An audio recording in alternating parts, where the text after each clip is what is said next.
Est-ce que vous avez été surpris que le feu ait... non pas qu'il y ait eu un feu, mais qu'il se soit propagé, qu'il ait pris cette ampleur aussi rapidement? Tout à fait. Incompréhensible.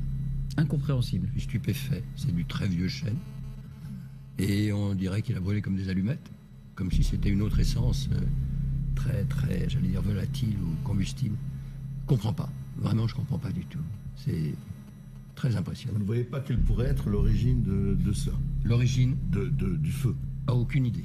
Enfin, l'origine elle-même, on est dans l'incertitude. La piste de l'accident est privilégiée, mais la propagation, vous dites, c'est étonnant. La propagation, elle est extrêmement curieuse. Alors évidemment, c'est parti de la croisée, puis ça s'est propagé ensuite sur le cœur, la nef, le transept.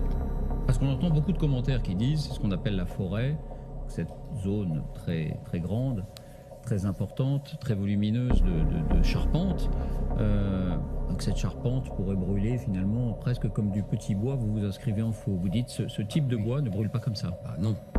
Vous savez, du chêne qui a 800 ans, c'est très dur. Essayer d'en faire brûler, enfin moi j'ai jamais essayé, mais du vieux chêne, c'est pas évident du tout. Il faut mettre beaucoup de petits bois pour y arriver. Là je sais pas s'il y en avait. Non, j'arrête de plaisanter, je crois que... Non, moi ça me stupéfie beaucoup. Et où vous mène cette réflexion? À quelle hypothèse elle vous amène?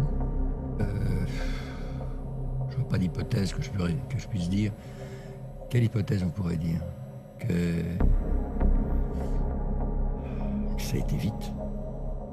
On aurait pu faire autre chose, que ça n'aille pas aussi vite. Moi, je me perds en conjecture. Vous savez, on a fait à Notre-Dame, juste avant que je prenne ma retraite, c'est-à-dire dans les années 2010, on a remis à plat toute l'installation électrique de Notre-Dame. Donc, il n'y a pas de possibilité de court-circuit.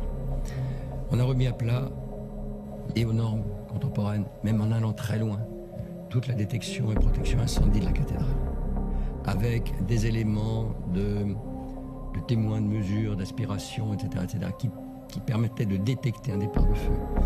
J'avais en bas de la cathédrale 2 hommes en permanence qui sont là jour et nuit et qui sont là pour aller voir dès qu'il y a une alerte et appeler les pompiers dès que le doute est levé. Ils sont là en permanence. En permanence, oui.